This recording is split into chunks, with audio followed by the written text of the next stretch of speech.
അപ്പോൾ എല്ലാ guys Blasters fire എന്ന ഈ പറഞ്ഞ ഈ യൂട്യൂബ് ചാനലിലേക്ക് എല്ലാവർക്കും സ്വാഗതം.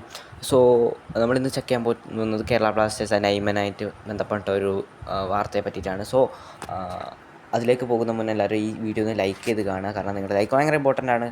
എന്നാലേ കൂടുതൽ ആൾക്കാരിലേക്ക് എത്തുള്ളൂ. അതുകൊണ്ട് തന്നെ നിങ്ങളെല്ലാവരും ലൈക്ക് ചെയ്ത് കാണുക ഗായ്സ്. അപ്പോൾ നമുക്ക് ഈ അപ്ഡേറ്റിലേക്ക് കിടക്കാം.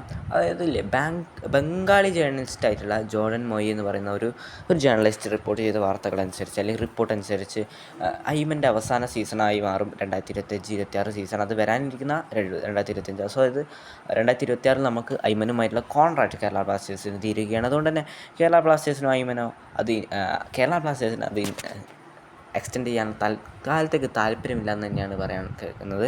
സോ 2026 ഐമൻ ക്ലബ്ബ് വിട്ടേക്കുമെന്നാണ് നമ്മൾക്കിപ്പോൾ അറിയാൻ പറ്റുന്ന ആ ഒരു ബംഗാൾ ജേർണലിസ്റ്റ് റിപ്പോർട്ട് ചെയ്യുന്നതനുസരിച്ച് ഐമനെ വിട്ട് കളഞ്ഞേക്കും കേരള ബ്ലാസ്റ്റേഴ്സ് എന്നുള്ള ഒരു റൂമറാണ്. അല്ലെങ്കിൽ റൂമർ തന്നെ, നമുക്കിപ്പോൾ ഉറപ്പിച്ചൊന്നും പറയാൻ കഴിയില്ല. ഐമനൊക്കെ പോലെയുള്ള മികച്ച പ്ലെയർ ടീമിനെ എന്തിനാണ് വിട്ട് കളയുക? പിന്നെ നമ്മുടെ മാനേജ്മെൻ്റ് അല്ലേ, ലാഭം നോക്കി വിട്ട് കളയായിരിക്കും. സോ എൻ്റെ അഭിപ്രായത്തിൽ ഐമനെ ഒന്ന് വിട്ട് കളയേണ്ട, അനാവശ്യമാണ്. കാരണം ഈ പറഞ്ഞ പോലെ നോഹ സദോയി ഉണ്ട്.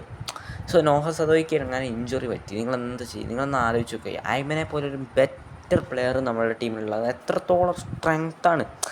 ഇതാണ് നമ്മുടെ ടീമിൻ്റെ പ്രശ്നം. ഒരു പ്ലെയറിനെ മര്യാദയ്ക്ക് വളർത്തിയെടുക്കില്ല, അത് എന്നിട്ട് കൊടുക്കുകയും ചെയ്യുന്നു. ഇത് മോഹൻ ബഗാനിലൊക്കെ പോയി സെറ്റ് ആവണമായിരിക്കും നമ്മൾ കാണുക. എന്നിട്ട് നമ്മൾ ട്രോഫി അടിച്ചില്ല എന്ന് പറഞ്ഞ് കരയും.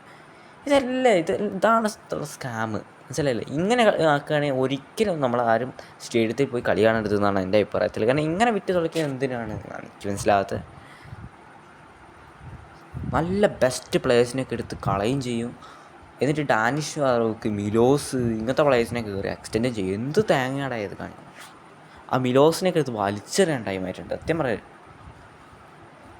മഴയ്ക്കൊന്ന് സേവ് ചെയ്യാൻ കൂടി അറിയില്ല.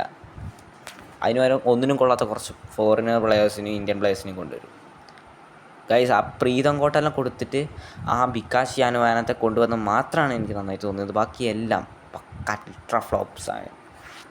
പ്രത്യേകിച്ച് മറ്റേ ഇഷാൻ പണ്ഡിതൻ്റെയൊക്കെ. ഇഷാൻ്റെ പ്രശ്നമാണെന്ന് ഞാൻ പറയില്ല, കാരണം അത് കേരള ബ്ലാസ്റ്റേഴ്സിൻ്റെ പ്രശ്നം തന്നെ. ഇഷാനെ നമ്മൾ ഇനിയിപ്പോൾ നല്ല ഭാവിയുള്ള പ്ലെയറാണ്. ഇഷാനെ നമുക്ക് വേണമെങ്കിൽ സെല് ചെയ്യാം. അതിന് പകരം വേറെ ഏത് ഇന്ത്യൻ സ്ട്രൈക്കറിനെ കൊണ്ടുവരാമെന്നാണ്. തീർച്ചയായും ഇഷാൻ നല്ല ടാലൻ്റുള്ള പ്ലെയറാണ്. എനിക്കൊന്ന് ഭാവിയിൽ നമുക്ക് ഇർഫാൻ യാദവ് അതിനെയൊക്കെ പോലെ വളർത്തിയെടുക്കാമായിരുന്നു. പക്ഷേ നമുക്ക് നിലവിൽ അങ്ങനെ ഒരു ഇന്ത്യൻ സ്ട്രൈക്കറിൻ്റെ ഒരു ആവശ്യമുണ്ടോ എന്നുള്ളതാണ്. അല്ലെങ്കിൽ നമുക്ക് നമ്മുടെ നാട്ടിൻ പുറത്തൊക്കെ ഉള്ള ഈ കേരള ബ്ലാസ്റ്റേഴ്സിൻ്റെ യൂത്ത് ടീമുകളിൽ നിന്ന് സ്ട്രൈക്കർമാർ വരണം. ഓക്കെ, എൻ്റെ ഈ ഐമൻ്റെ പുറത്ത് പോകാൻ പറ്റി നോക്കുകയാണെങ്കിൽ എനിക്ക് മാനേജ്മെൻറ്റിൻ്റെ ചെക്ല അടിച്ച് പൊട്ടിക്കാനുള്ള ദേഷ്യമുണ്ട്. കാരണം ഇങ്ങനെ മികച്ചൊരു താരത്തെ എടുത്ത് കളയാൻ ഐമൻ പോയി കഴിഞ്ഞാൽ എന്തായാലും അസറും പോവും, അത് ഉറപ്പാണ്. ഐമൻ പോയി കഴിഞ്ഞാൽ എന്തായാലും അസറും പോവും. എന്നാലും ഇതത്ര നല്ല കാര്യമല്ല. ഇത് നടക്കുകയാണെങ്കിൽ ഭയങ്കര മോശം തീരുമാനം തന്നെയായിപ്പോയി.